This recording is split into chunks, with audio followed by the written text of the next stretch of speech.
ਸਭ ਨੂੰ ਜੈ ਮਸੀਹ ਦੀ। ਪੰਜਾਬੀ ਬਾਈਬਲ ਸਟੋਰੀਜ਼ ਦੇ ਵਿੱਚ ਤੁਹਾਡਾ ਸਭ ਦਾ ਸਵਾਗਤ ਹੈ। ਇਸ ਤੋਂ ਪਹਿਲਾਂ ਕਿ ਅਸੀਂ ਅੱਗੇ ਵਧੀਏ, ਜੇਕਰ ਤੁਸੀਂ ਇਸ ਚੈਨਲ ਨੂੰ ਸਬਸਕ੍ਰਾਈਬ ਨਹੀਂ ਕੀਤਾ ਤਾਂ ਤੁਸੀਂ ਕਰ ਸਕਦੇ ਹੋ। ਤੁਸੀਂ ਇਸ ਚੈਨਲ ਨੂੰ ਆਪਣੇ ਦੋਸਤਾਂ ਮਿੱਤਰਾਂ ਨੂੰ ਸ਼ੇਅਰ ਕਰ ਸਕਦੇ ਹੋ। ਇਸ ਚੈਨਲ ਦੇ ਦੁਆਰਾ ਪਰਮੇਸ਼ਰ ਤੁਹਾਨੂੰ ਸਭ ਨੂੰ ਬੜੀ ਆਸ਼ੀਸ਼ ਦੇਵੇ। ਤਾਂ ਆਓ ਅੱਜ ਦੀ ਵੀਡੀਓ ਨੂੰ ਸ਼ੁਰੂ ਕਰਦੇ ਹਾਂ। ਮਰਕੁਸ ਅਧਿਆਇ 12। ਦੁਸ਼ਟ ਕਿਸਾਨਾਂ ਦਾ ਦ੍ਰਿਸ਼ਟਾਂਤ। ਫਿਰ ਪ੍ਰਭੂ ਯਿਸੂ ਨੇ ਉਹਨਾਂ ਨੂੰ ਇੱਕ ਦ੍ਰਿਸ਼ਟਾਂਤ ਦਿੱਤਾ ਕਿ ਇੱਕ ਮਨੁੱਖ ਨੇ ਅੰਗੂਰਾਂ ਦਾ ਬਾਗ ਲਾਇਆ ਅਤੇ ਉਹਦੇ ਚਫੇਰੇ ਵਾੜ ਦਿੱਤੀ ਅਤੇ ਰਸ ਲਈ ਇੱਕ ਹੌਦ ਬਣਾਇਆ ਅਤੇ ਇੱਕ ਬੁਰਜ ਉਸਾਰਿਆ ਅਤੇ ਉਹਨੂੰ ਮਾਲੀਆਂ ਦੇ ਹੱਥ ਸੌਂਪ ਕੇ ਆਪ ਪ੍ਰਦੇਸ਼ ਚਲਿਆ ਗਿਆ। ਅਤੇ ਉਸਨੇ ਰੁੱਤ ਸਿਰ ਇੱਕ ਨੌਕਰ ਨੂੰ ਮਾਲੀਆਂ ਕੋਲ ਭੇਜਿਆ ਜੋ ਉਹ ਮਾਲੀਆਂ ਤੋਂ ਬਾਗ ਦੇ ਫਲ ਵਿੱਚੋਂ ਕੁਝ ਲੈ ਕੇ ਆਵੇ। ਅਤੇ ਉਹਨਾਂ ਨੇ ਉਸ ਨੂੰ ਫੜ ਕੇ ਕੁੱਟਿਆ ਅਤੇ ਖਾਲੀ ਹੱਥੀਂ ਮੋੜ ਦਿੱਤਾ। ਉਸ ਨੇ ਇੱਕ ਹੋਰ ਨੌਕਰ ਉਹਨਾਂ ਦੇ ਕੋਲ ਭੇਜਿਆ ਅਤੇ ਉਹਨਾਂ ਨੇ ਉਹਦਾ ਸਿਰ ਭੰਨਿਆ ਅਤੇ ਉਹਨੂੰ ਬੇਇੱਜ਼ਤ ਕੀਤਾ। ਫਿਰ ਉਸ ਨੇ ਇੱਕ ਹੋਰ ਭੇਜਿਆ ਅਤੇ ਉਹਨਾਂ ਨੇ ਉਹਨੂੰ ਵੀ ਮਾਰ ਸੁੱਟਿਆ। ਅਤੇ ਉਸ ਨੇ ਹੋਰ ਬਹੁਤ ਸਾਰੇ ਭੇਜੇ ਅਤੇ ਉਹਨਾਂ ਨੇ ਕਈਆਂ ਨੂੰ ਕੁੱਟਿਆ ਅਤੇ ਕਈਆਂ ਨੂੰ ਮਾਰ ਦਿੱਤਾ। ਅਜੇ ਉਸ ਦੇ ਕੋਲ ਇੱਕ ਰਹਿੰਦਾ ਸੀ, ਉਸ ਦਾ ਪਿਆਰਾ ਪੁੱਤਰ।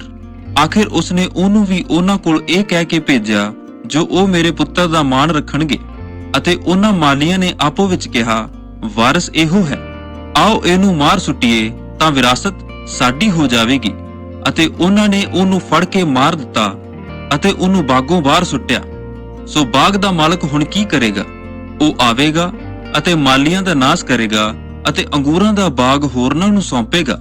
ਕੀ ਤੁਸੀਂ ਇਹ ਲਿਖਤ ਵੀ ਨਹੀਂ ਪੜ੍ਹੀ ਕਿ ਜਿਸ ਪੱਥਰ ਨੂੰ ਰਾਜ ਮਿਸਤਰੀਆਂ ਨੇ ਰੱਦਿਆ ਸੂਈ ਖੂੰਜੇ ਦਾ ਸਿਰਾ ਹੋ ਗਿਆ? ਇਹ ਪ੍ਰਭੂ ਦੀ ਵੱਲੋਂ ਹੋਇਆ ਅਤੇ ਸਾਡੀ ਨਜ਼ਰ ਵਿੱਚ ਅਨੋਖਾ ਹੈ। ਤਦ ਉਹਨਾਂ ਨੇ ਚਾਹਿਆ ਜੋ ਉਹਨੂੰ ਫੜ ਲੈਣ, ਪਰ ਲੋਕਾਂ ਤੋਂ ਡਰੇ, ਕਿਉਂ ਜੋ ਉਹਨਾਂ ਨੇ ਜਾਣ ਲਿਆ ਭਾਈ ਉਸ ਨੇ ਸਾਡੇ ਉੱਤੇ ਇਹ ਦ੍ਰਿਸ਼ਟਾਂਤ ਦਿੱਤਾ ਹੈ। ਅਤੇ ਉਹ ਉਸ ਨੂੰ ਛੱਡ ਕੇ ਚਲੇ ਗਏ। ਕੈਸਰ ਨੂੰ ਕਰ ਦੇਣਾ। ਫਿਰ ਉਹਨਾਂ ਨੇ ਫਰੀਸੀਆਂ ਅਤੇ ਹੈਰੋਦੀਆਂ ਵਿੱਚੋਂ ਕਈਆਂ ਨੂੰ ਉਹਦੇ ਕੋਲ ਭੇਜਿਆ ਜੋ ਉਹਨੂੰ ਉਹਦੀਆਂ ਗੱਲਾਂ ਵਿੱਚ ਫਸਾਉਣ। ਸੋ ਉਹਨਾਂ ਨੇ ਆਣ ਕੇ ਉਸ ਨੂੰ ਕਿਹਾ, ਗੁਰੂ ਜੀ, ਅਸੀਂ ਜਾਣਦੇ ਹਾਂ ਜੋ ਤੂੰ ਸੱਚਾ ਹੈ ਅਤੇ ਤੈਨੂੰ ਕਿਸੇ ਦੀ ਪਰਵਾਹ ਨਹੀਂ, ਕਿਉਂ ਜੋ ਤੂੰ ਮਨੁੱਖਾਂ ਦਾ ਪੱਖਪਾਤ ਨਹੀਂ ਕਰਦਾ, ਸਗੋਂ ਸੱਚਾਈ ਨਾਲ ਪਰਮੇਸ਼ਰ ਦਾ ਰਾਹ ਦੱਸਦਾ ਹੈ। ਕੈਸਰ ਨੂੰ ਕਰ ਦੇਣਾ ਯੋਗ ਹੈ ਕਿ ਨਹੀਂ? ਅਸੀਂ ਦੇਈਏ ਕਿ ਨਾ ਦੇਈਏ? ਪਰ ਉਸ ਨੇ ਉਹਨਾਂ ਦਾ ਕਪਟ ਜਾਣ ਕੇ ਉਹਨਾਂ ਨੂੰ ਆਖਿਆ, ਤੁਸੀਂ ਮੈਨੂੰ ਕਿਉਂ ਪਰਤਾਉਂਦੇ ਹੋ? ਇੱਕ ਸਿੱਕਾ ਮੇਰੇ ਕੋਲ ਲਿਆਓ ਤਾਂ ਵੇਖਾਂ। ਸੋ ਉਹ ਲਿਆਏ। ਤਦ ਉਸ ਨੇ ਉਹਨਾਂ ਨੂੰ ਕਿਹਾ, ਇਹ ਮੂਰਤ ਅਤੇ ਲਿਖਤ ਕਿਸ ਦੀ ਹੈ? ਉਹਨਾਂ ਉਸ ਨੂੰ ਆਖਿਆ, ਕੈਸਰ ਦੀ। ਤਦ ਯਿਸੂ ਨੇ ਉਹਨਾਂ ਨੂੰ ਕਿਹਾ, ਜਿਹੜੀਆਂ ਚੀਜ਼ਾਂ ਕੈਸਰ ਦੀਆਂ ਹਨ ਸੋ ਕੈਸਰ ਨੂੰ ਦਿਓ, ਅਤੇ ਜਿਹੜੀਆਂ ਚੀਜ਼ਾਂ ਪਰਮੇਸ਼ਰ ਦੀਆਂ ਹਨ ਉਹ ਪਰਮੇਸ਼ਰ ਨੂੰ ਦਿਓ। ਤਾਂ ਉਹ ਉਸ ਤੋਂ ਬਹੁਤ ਹੈਰਾਨ ਹੋਏ। ਪੁਨਰ ਉਥਾਨ ਅਤੇ ਵਿਆਹ। ਫਿਰ ਸਦੂਕੀ, ਜਿਹੜੇ ਆਖਦੇ ਹਨ ਕਿ ਮੁਰਦਿਆਂ ਦਾ ਜੀ ਉੱਠਣਾ ਨਹੀਂ ਹੈ, ਉਸ ਕੋਲ ਆਏ ਅਤੇ ਉਸ ਨੂੰ ਇਹ ਸਵਾਲ ਕੀਤਾ, ਗੁਰੂ ਜੀ, ਸਾਡੇ ਲਈ ਮੂਸਾ ਨੇ ਲਿਖਿਆ ਹੈ ਕਿ ਜੇ ਕਿਸੇ ਦਾ ਭਰਾ ਮਰ ਜਾਵੇ ਅਤੇ ਉਹਦੀ ਪਤਨੀ ਰਹਿ ਜਾਵੇ ਅਤੇ ਕੋਈ ਔਲਾਦ ਨਾ ਛੱਡ ਗਿਆ ਹੋਵੇ ਤਾਂ ਉਹਦਾ ਭਰਾ ਉਹਦੀ ਪਤਨੀ ਨੂੰ ਵਿਆਹ ਲਵੇ ਅਤੇ ਆਪਣੇ ਭਰਾ ਲਈ ਵੰਸ਼ ਉਤਪੰਨ ਕਰੇ। 7 ਭਰਾ ਸਨ ਅਤੇ ਪਹਿਲੇ ਨੇ ਵਿਆਹ ਕਰਾਇਆ ਅਤੇ ਬੇਔਲਾਦ ਹੀ ਮਰ ਗਿਆ। ਤਾਂ ਦੂਸਰੇ ਭਰਾ ਨੇ ਉਹਨੂੰ ਵਿਆਹ ਲਿਆ ਅਤੇ ਉਹ ਵੀ ਬੇਔਲਾਦ ਹੀ ਮਰ ਗਿਆ। ਅਤੇ ਇਸੇ ਤਰ੍ਹਾਂ ਤੀਜੇ ਨੇ ਵੀ, ਅਤੇ 7 ਬੇਔਲਾਦ ਹੀ ਮਰ ਗਏ। ਸਾਰਿਆਂ ਦੇ ਪਿੱਛੋਂ ਉਹ ਔਰਤ ਵੀ ਮਰ ਗਈ। ਸੋ ਹੁਣ ਜੀ ਉੱਠਣ ਤੋਂ ਬਾਅਦ ਉਹ ਉਹਨਾਂ ਵਿੱਚੋਂ ਕਿਸ ਦੀ ਪਤਨੀ ਹੋਵੇਗੀ, ਕਿਉਂ ਜੋ ਉਹ ਹੁਣ 7 ਦੀ ਪਤਨੀ ਹੋ ਗਈ ਸੀ। ਯਿਸੂ ਨੇ ਉਹਨਾਂ ਨੂੰ ਕਿਹਾ, ਕੀ ਤੁਸੀਂ ਇਸ ਕਰਕੇ ਤਾਂ ਭੁੱਲ ਵਿੱਚ ਨਹੀਂ ਪਏ ਹੋ ਕਿ ਤੁਸੀਂ ਨਾ ਪਵਿੱਤਰ ਗ੍ਰੰਥਾਂ ਨੂੰ ਅਤੇ ਨਾ ਪਰਮੇਸ਼ਰ ਦੀ ਸਮਰੱਥਾ ਨੂੰ ਜਾਣਦੇ ਹੋ? ਕਿਉਂਕਿ ਜਦ ਮੁਰਦਿਆਂ ਵਿੱਚੋਂ ਜੀ ਉੱਠਦੇ ਹਨ ਤਾਂ ਉਹ ਨਾ ਵਿਆਹ ਕਰਦੇ ਹਨ ਅਤੇ ਨਾ ਵਿਆਹੇ ਜਾਂਦੇ ਹਨ, ਪਰ ਸਵਰਗ ਵਿੱਚ ਦੂਤਾਂ ਵਰਗੇ ਹੋਣਗੇ। ਪਰ ਮੁਰਦਿਆਂ ਦੇ ਜੀ ਉੱਠਣ ਦੇ ਬਾਰੇ ਵਿੱਚ ਕੀ ਤੁਸੀਂ ਮੂਸਾ ਦੀ ਪੋਥੀ ਵਿੱਚੋਂ ਝਾੜੀ ਦੀ ਕਥਾ ਨੂੰ ਨਹੀਂ ਪੜ੍ਹਿਆ, ਜੋ ਪਰਮੇਸ਼ਰ ਨੇ ਉਹਨੂੰ ਕਿਹਾ ਕਿ ਮੈਂ ਅਬਰਾਹਮ ਦਾ ਪਰਮੇਸ਼ਰ ਅਤੇ ਇਸਹਾਕ ਦਾ ਪਰਮੇਸ਼ਰ ਅਤੇ ਯਾਕੂਬ ਦਾ ਪਰਮੇਸ਼ਰ ਹਾਂ। ਉਹ ਮੁਰਦਿਆਂ ਦਾ ਪਰਮੇਸ਼ਰ ਤਾਂ ਨਹੀਂ, ਸਗੋਂ ਜਿਉਂਦਿਆਂ ਦਾ ਪਰਮੇਸ਼ਰ ਹੈ। ਤੁਸੀਂ ਵੱਡੀ ਭੁੱਲ ਵਿੱਚ ਪਏ ਹੋਏ ਹੋ। ਸਭ ਤੋਂ ਵੱਡਾ ਹੁਕਮ। ਉਪਦੇਸ਼ਕਾਂ ਵਿੱਚੋਂ ਇੱਕ ਨੇ ਕੋਲ ਆਣ ਕੇ ਉਹਨਾਂ ਨਾਲ ਦਾ ਸਵਾਲ ਜਵਾਬ ਸੁਣਿਆ ਅਤੇ ਇਹ ਸਮਝ ਕੇ ਜੋ ਉਸਨੇ ਉਹਨਾਂ ਨੂੰ ਚੰਗਾ ਜਵਾਬ ਦਿੱਤਾ ਹੈ, ਉਹਨੂੰ ਪੁੱਛਿਆ, ਸਭਨਾਂ ਹੁਕਮਾਂ ਵਿੱਚੋਂ ਵੱਡਾ ਹੁਕਮ ਕਿਹੜਾ ਹੈ? ਪ੍ਰਭੂ ਯਿਸੂ ਨੇ ਉਸ ਨੂੰ ਜਵਾਬ ਦਿੱਤਾ ਕਿ ਮੁੱਖ ਇਹ ਹੈ ਕਿ हे ਇਸਰਾਏਲ ਸੁਣ, ਪ੍ਰਭੂ ਸਾਡਾ ਪਰਮੇਸ਼ਰ ਇੱਕੋ ਪ੍ਰਭੂ ਹੈ, ਅਤੇ ਤੂੰ ਪ੍ਰਭੂ ਆਪਣੇ ਪਰਮੇਸ਼ਰ ਨੂੰ ਆਪਣੇ ਸਾਰੇ ਦਿਲ ਨਾਲ ਅਤੇ ਆਪਣੀ ਸਾਰੀ ਜਾਨ ਨਾਲ ਅਤੇ ਆਪਣੀ ਸਾਰੀ ਬੁੱਧ ਨਾਲ ਅਤੇ ਆਪਣੀ ਸਾਰੀ ਸ਼ਕਤੀ ਨਾਲ ਪਿਆਰ ਕਰ।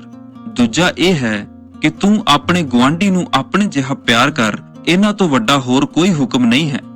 ਤਦ ਉਸ ਉਪਦੇਸ਼ਕ ਨੇ ਉਹਨੂੰ ਕਿਹਾ, ਠੀਕ ਗੁਰੂ ਜੀ, ਤੁਸੀਂ ਸੱਚ ਆਖਿਆ, ਭਈ ਉਹ ਇੱਕੋ ਹੀ ਹੈ ਅਤੇ ਉਹਦੇ ਬਿਨਾਂ ਹੋਰ ਕੋਈ ਨਹੀਂ, ਅਤੇ ਸਾਰੇ ਦਿਲ ਨਾਲ ਅਤੇ ਸਾਰੀ ਸਮਝ ਨਾਲ ਅਤੇ ਆਪਣੀ ਸਾਰੀ ਸ਼ਕਤੀ ਨਾਲ ਉਹਨੂੰ ਪਿਆਰ ਕਰਨਾ ਅਤੇ ਆਪਣੇ ਗੁਆਂਢੀ ਨੂੰ ਆਪਣੇ ਜਿਹਾ ਪਿਆਰ ਕਰਨਾ ਸਾਰੇ ਹੋਮ ਬਲੀਆਂ ਅਤੇ ਬਲੀਦਾਨਾਂ ਨਾਲੋਂ ਵੱਧ ਕੇ ਹੈ।